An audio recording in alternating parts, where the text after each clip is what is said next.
We're messing around with reality. We're messing around with algorithms and 30-second attention spans. All of that is a absolute disaster stew. It's I have a lot of anxiety from social media. yeah. I compare myself. Or when I see someone on holiday, I compare myself. That gives me anxiety. It's like I'm missing out. All adapting. I mean, social media has been one giant experiment on an entire generation of children. We're not sure how that's going to work out. We don't know what that's going to look like in 20 or 30 years. And meanwhile, while we're waiting to figure out the impact of all of this social media on these young people, I've got the new problem of AI coming along. Today we're going to talk about something very serious. Today we're going to talk about mental health. Okay. More than 1 billion people are struggling with mental health. Why is that? Is the modern life very difficult at the moment? Do you think we just say we are not okay, but we are actually just fine? The other way around, we say we're fine, but we're not okay. Yeah, or Yeah. the other way around. Yeah. Or do you think the social media, because of social media, compare ourselves to each other? Before we were comparing, before social media, I remember we were comparing ourselves to 20 people or 10 people, maybe 5 people in the village. Now we can compare ourselves to a lot of people in social media. So I wanted to discuss this with you today. Okay. Well, I'm no psychiatrist. I'm no doctor. I don't have a medical background at all. I've worked in media for a long, long time, and I've come across these stories an awful lot, especially in the last 10 or 15 years, because now it's more open in society. People are willing to talk about their mental health, and that's a really good thing. Because when I was growing up, it was very much just suck it up. Mind your, keep your problems to yourself, because nobody's Right. interested, and nobody wants to hear you moaning and all that kind of stuff. And it felt quite isolating to everybody. Everybody was walking around and they had this kind of sort of monkey on their shoulders of anxiety and depression. A lot of people would talk to their family about it. Certainly, men would not. Women were more inclined back then to discuss things with their close friends, maybe their sisters, and that hasn't changed. Women are generally better. They're better at sharing and offloading some problems with their social group and their family. Men still struggle with it. They struggle with sharing and talking and helping each other out. It's gotten a lot better. I mean, I see the new generation of people, like the young kids coming up now. They're very mindful of mental health in their schools, and they're they're conscious of bullying. They're not afraid to call bullies out, and I think that's absolutely wonderful. So there's been a lot of positives in modern society. There's also been a ton of negatives that came with that, but I'm sure we're going to get into that with social media and all that kind of stuff. Just interesting when you opened up, you said there was 1 billion people who say they're struggling with their mental health. I'd say it's everybody. I'd say it's everyone on earth has a run in at some stage in their life with mental health. I have, you have. I'm sure people watching right now have all had those times. And the thing about your mental health is that sometimes you think what you're going through is unique to you. Okay, it's not. Whatever it is, somebody else has already gone through it, or are going to go through it. You're not. It's important to remember you're not on your own. You'll think, oh, this is only me. These are my problems. It's unique to me. There's nobody else on earth who understands how I feel or knows what I'm going through. And that's completely not true, because there are many millions of people who have gone through the same thing as you, if not worse. And, they're there to help. The information is there to seek out and look for it. Going back to when I was growing up, there was no outlet for you. So at best you would have, which was a wonderful organization, it still is, it's the Samaritans. You would call and offload your problems privately, and they're still there and they're still fantastic. But now there's millions of outfits like that, and the help is there if you're looking for it. So there's no shame in it. Go out and look for it. Get the help if you need it. Okay, Just talking helps.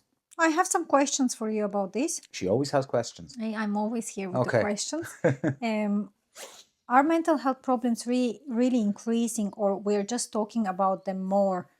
Because as you said before, we didn't really talk about them much as now. Yeah, there would be a correlation there. Obviously, they're going to be more out front if people are more willing to talk about them.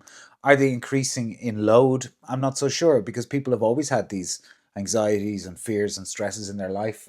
It's just now we're able to talk about them, but they've changed. I mean, the challenges and the problems that you face on a day-to-day basis in 2026 are different than the problems and challenges you faced in the 1980s, say, or the 1970s, because modern life has changed completely. Do you think because we were more resilient that time than now, resilience gives you There's absolutely an argument for resilience. I mean, the pendulum always swings too far either way. So, you know, there's an awful lot of things in life that are going to happen.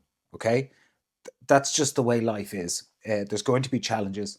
Um, there are going to be moments in your life where you feel overwhelmed, and like I said, uniquely kind of in your situation, you think you're the only person going through it. Those things are going to happen, and you have to be able to deal with those problems.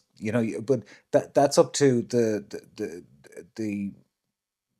the way you're raised in many ways and the schools you go to about who cultivates that strength in you, because look, you can't go through your whole life without having problems. You're going to have them, and you're going to have to learn how to deal with those problems on a daily basis. Now, that's not to say that it becomes overwhelming and other things come along that aren't normal. Okay, so I'm just separating the two things there.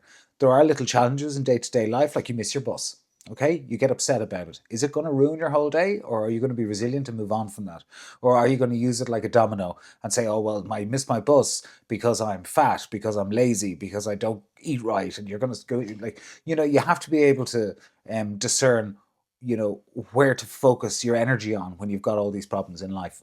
Yes, but before, for example, you had other problems, like there was like a war, there was no food. You have everything now. You No, have major phones, you problems. have social Yeah, media. yeah, yeah, yeah. Like it's very, Well, that's kind of what I mean. Like, that's what I mean. There are going to be small problems in your life every single day. They might be big to you, and that's fine. But it's important to have a resilience baked into the cake so yeah. that you can handle these problems, and it'll also make you a little bit stronger then when the big problems come along. Now, that's not to say everybody is the same, because they're not. So a small problem to you might be, sorry, a big problem to you might be a very small problem to someone else. So it's all about that fine line and walking that fine line. You can overindulge people and then all of their problems become a big drama. Or you can look at it, sensibly and pragmatically and say, okay, you know, you're going to have to figure this one out on your own, but that one I can help you with. Some people are good at handling serious stuff, but not good at handling Everybody's simple different. stuff. Everybody's different. I mean, in my own experience, I lost both my parents. It's something that everybody will go through in their life at some stage, and it was a particularly difficult and challenging, certainly challenging time. I lost them within a year of each other, um, but I learned an awful lot from the process. It was really hard, but I learned an awful lot from the process, and I also learned that the kindness of people is really quite something. People really came out and supported me, and that's you need that network around you. And I think in modern society, it's easy to be isolated. It's so simple to be surrounded by so many people yet still feel lonely. You can be lonely in a relationship. So like it's just there are so many factors and it's so complex that the best way is to approach it, I think, is probably the way we're approaching it, is just talk about it. Let me know what your problems are. Don't bottle them up. Don't bury them deep down, because they will come back. And so talk about it openly. But I'll go back to what I was saying earlier on as well. You do need a certain amount of resilience baked in as well, because you are going to face these challenges in your life. You're going to be grieving. You're going to be stressing. You're going to have problems in work. You're going to have problems in friendships and relationships. And so we need to work on both ends. We need to say, yes, we're here and we want to talk, but also, yes, we're here to help and to make you better and stronger. Okay. Is anxiety today a disorder or normal reaction to modern life? Well, it's the only reaction to modern life. We're not programmed for what's going around all around us. We haven't evolved that far, really. We're all adapting. I mean, social media has been one giant experiment on an entire generation of children. We're not sure how that's going to work out. We don't know what that's going to look like in 20 or 30 years. And meanwhile, while we're waiting to figure out the impact of all of this social media on these young people, we I've got the new problem of AI coming along. So you're going to have people already picking up their phones, scrolling around, looking at things that aren't real. And it's that kind of dichotomy that's going to be really, really jarring for the brain, because at the moment we've a thing called the uncanny valley. A lot of people watching will know what that is. It's when something just looks a little not real, a little off. And you can, like, if you're watching a big Hollywood blockbuster and a giant dinosaur comes along and turns into a car or something, you know that that's not real because it doesn't make sense, A, but B, there's also just enough going on that you can see that it's not real. It didn't actually happen. AI is getting rid of all that. So you're going to have footage on your phone relentlessly all day, every day, and you're not going to know if it really happened or if it's a real video or so. So we're messing around with reality. We're messing around with algorithms and 30-second attention spans.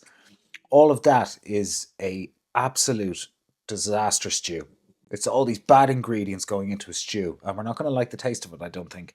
It's not going to be very nice. So it's very concerning. Certainly mental health is going to be one of the biggest challenges when AI comes along. Because how can you have a conversation with someone if you've both lived two completely different realities? You know? Yeah. So we're going to have to deal with all that stuff. Yeah. It's terrifying. It's terrifying. Um,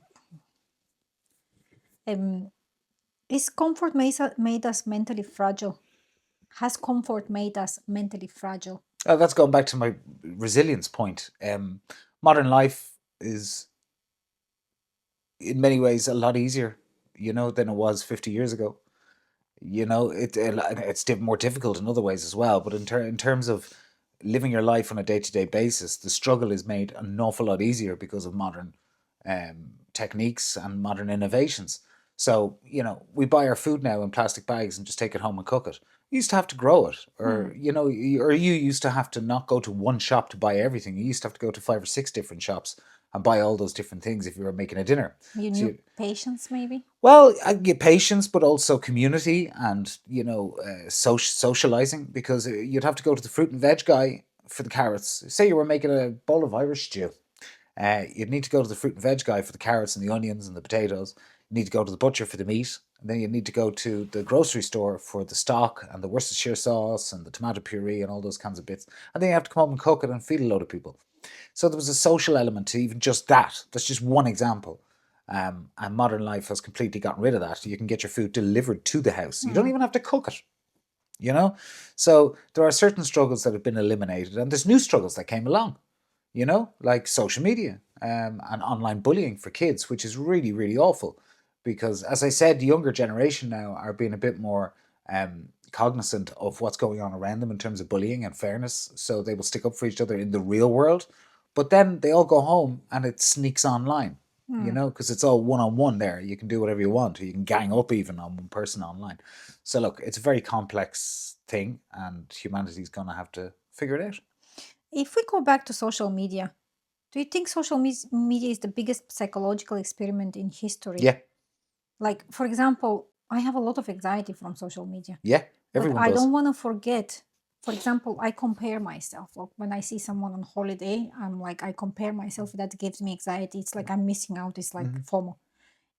But for example, social media gave me my passion for yoga, for reading, I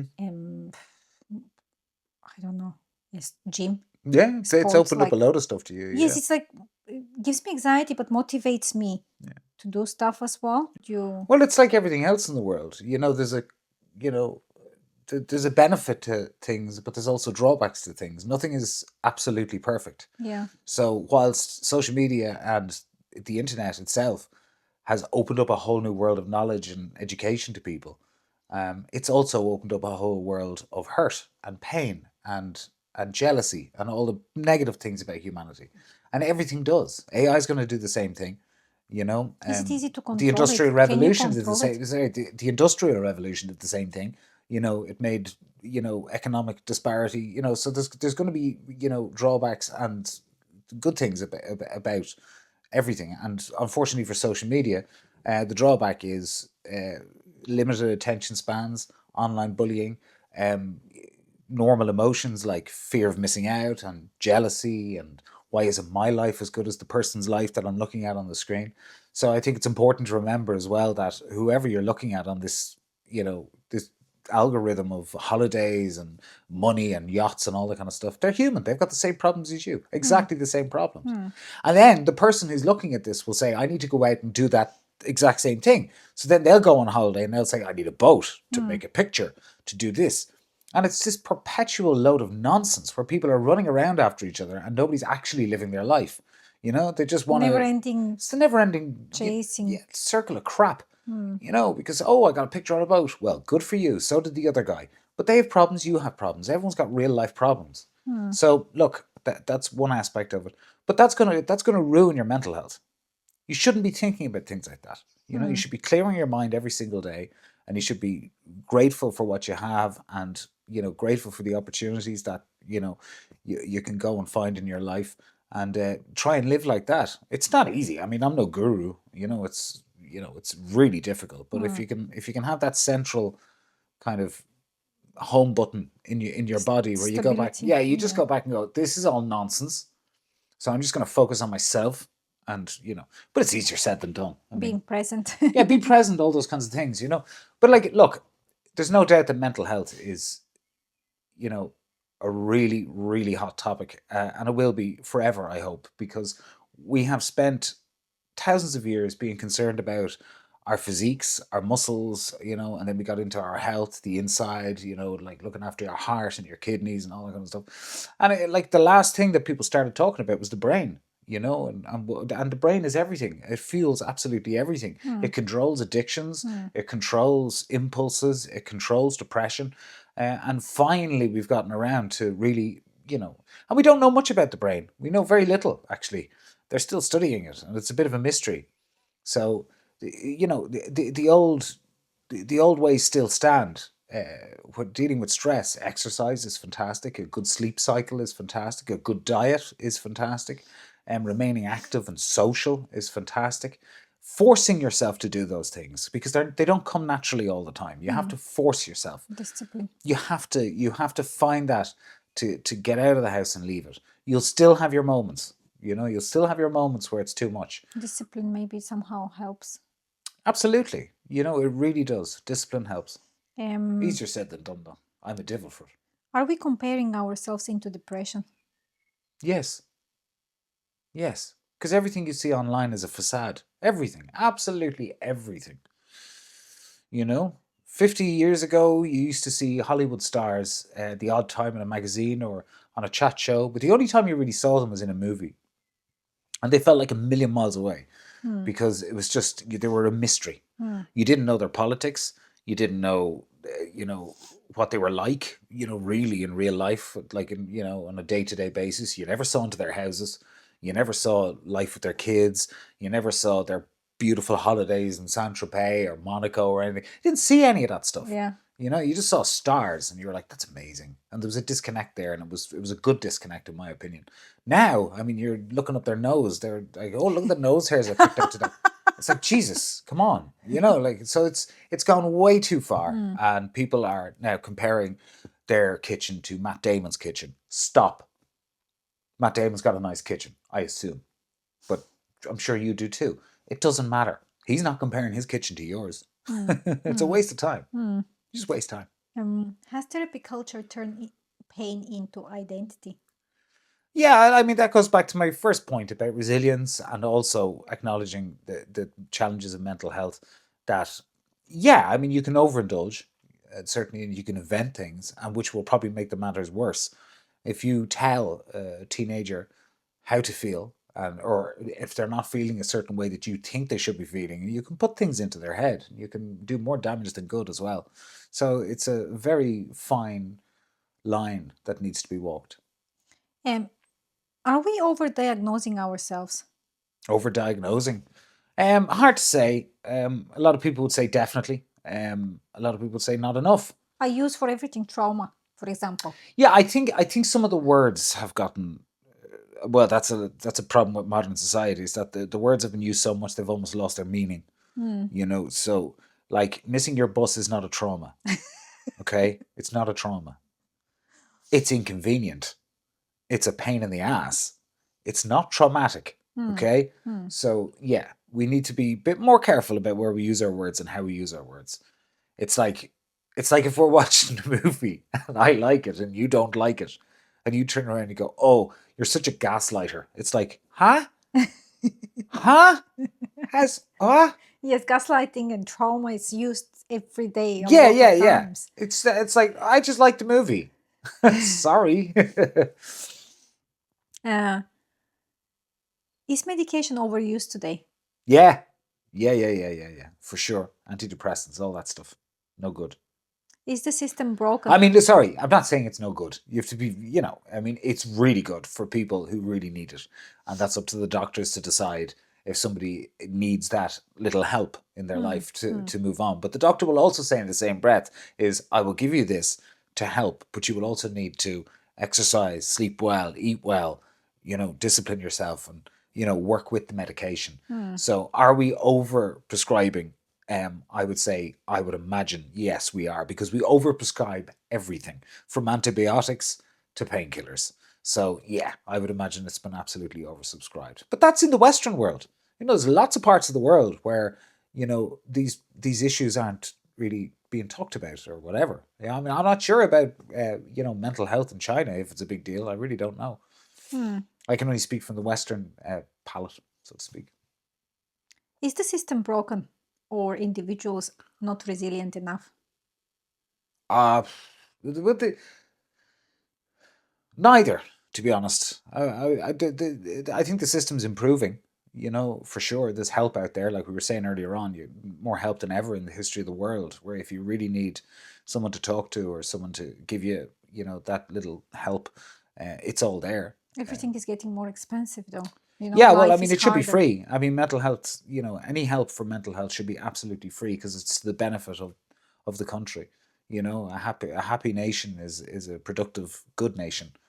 So there's a lot of work governments around the world can do to prioritize mental health over other things that they seem to have no problem spending money on. Why do men talk less about mental health? It's just men. Men are like that. You know, they don't want to appear to be weak, I suppose, in front of their friends. This whole hierarchy of masculinity whereby, you want to be the one to be seen to have his shit together, to have the job, the house, the car, the beautiful wife. It's just the way men think. So the hierarchy and the wish to be top of the heap will always be there. It's all a facade. It's all like, I want people to think I'm, living my dream life. So very, very much so less willing to tell anyone that they have these problems, share it with their friends, because they don't want to appear vulnerable or weak, or that they don't whatever have their shit together. And that's really all it is. But it's, that's going. I see young guys are way more willing to talk about it and share and help each other out, and that's the way it should be, because I've in my life been helped an awful lot by my really good male friends. They've been brilliant for me, and it's there if you're brave enough just to say, yeah, I need help. Are strong people built through suffering? Well, I mean, yes, for the most part. I wouldn't use those words, but um, you go to the gym to build muscle, you got to lift a lot of weights to get there. You want to be an Olympic gold medalist athlete, a lot of sacrifice goes into that. So effort equals results, always. So you do become stronger the more you've gone through. The trick is to remember that when you're going through it, you will get through it. I think, it's really important to remember that. When you're really, really down and things are overwhelming, I've had these moments in my life. You think it's never ending. You just like, there's no end to this. It's just going to get worse. And you map it out in your head and you're like, well, that's going to happen. And this is going to happen. And then that's going to happen. And I'm screwed. I'm screwed for the next 20 years of my life. And you think all this when you're in the middle of it. But it doesn't always uh, go on forever. It just doesn't. It ends. It gets better. Things always get better. There's an old saying in Ireland my mum used to love: "This too shall pass." It's not just Ireland; it's all around the world. But it's such a small sentence, but it carries so much truth and weight. Everything passes. Whatever situation you're in, it will end, and you will go into the next one. Okay, and it will get better. It always does. Nothing is forever. Yeah, exactly. Good things, good moments. Yeah, the good, exactly. You know, the good moments come, the good moments go. The bad moments come, the bad moments go. Hmm. The trick is to get into the kind of rhythm of it and just deal with it as it comes to you. Hmm. As I've gotten older, I've a whole new outlook on life. Is when somebody says to me, "Oh my God, such and such has to be done," I immediately in my head go, "That's a Tuesday problem. Today's Friday. I'm not going to worry about it today." Hmm. Because I used to be overwhelmed thinking about everything. Hmm. It'd get to the end of the week and I'd be already thinking about the next week. Hmm. I stopped doing that. I just go, that's a Monday problem. Is that the maturity? You think that you when you get older, You get a you're few more knocks in your mature? life. Yeah, you get a few knocks in your life and you learn how. That's how I deal with it. I'm sure other people have different ways of doing it. But it's important to make that space for yourself. It's important to prioritize your mental health like you would your physical fitness. You know, everyone's out there lashing into the protein shakes and doing the old squats and deadlifts and all this stuff. They're just not looking after their brains. And, you know, it is the most important part of your body. Hmm. So focus on that. Hmm. And just remember you're not on your own. You're not the only one going through it. It's not as isolating as you think it is. Is meaning more important than happiness? Do you think we chase happiness like blindly? Well, there is no such thing as happiness. Exactly, that's what I Like, was there's no gonna ask. such thing. You know, like a guy in a mansion still has problems. You know, a guy in a Porsche still has problems. You know, a woman top of a a multinational company still has problems. You know, everybody's got problems. So happiness is more like it's more like a wish than a destination. You know, you're more like you're looking for happy moments as opposed to a happiness. You know, there's very few people on earth who've ever lived a completely happy life. I would imagine nobody has ever done Hmm. that. Hmm. So don't chase happiness, chase happy moments, and take it as it comes to you. Hmm. You know, find the support around you. That's all you can do. If you could fix one thing in society to improve mental health, what would it be? I mean, look, it's an old cliche: get off the phones, you know, and get off the screens. Less screen time. Yeah, all that stuff. But I think people know that now. I mean, I'm no guru. I sit on my phone and I find myself falling down a rabbit hole of stupid videos. The trick is to control that and identify it, and try and not fall into that loop. Um, Governments can do an awful lot more. Like I said earlier on, they've no problem spending money on weapons and war and stupid media campaigns for some stupid thing that they think everybody cares about and nobody actually cares about. They have enough money to throw around like it's going out of fashion. What we should have is a really strong, and we do. I mean, Ireland certainly has a really good, strong medical community that deal with things like mental health, but it should be overfunded, not underfunded, Hmm. because it is the most important building block for society. Happy people is a happy country. As far as I'm concerned, crime will go down. I mean, crime is through the roof all around the world because people feel disenfranchised, and probably rightly so, because the system is it's challenging for an awful lot of people.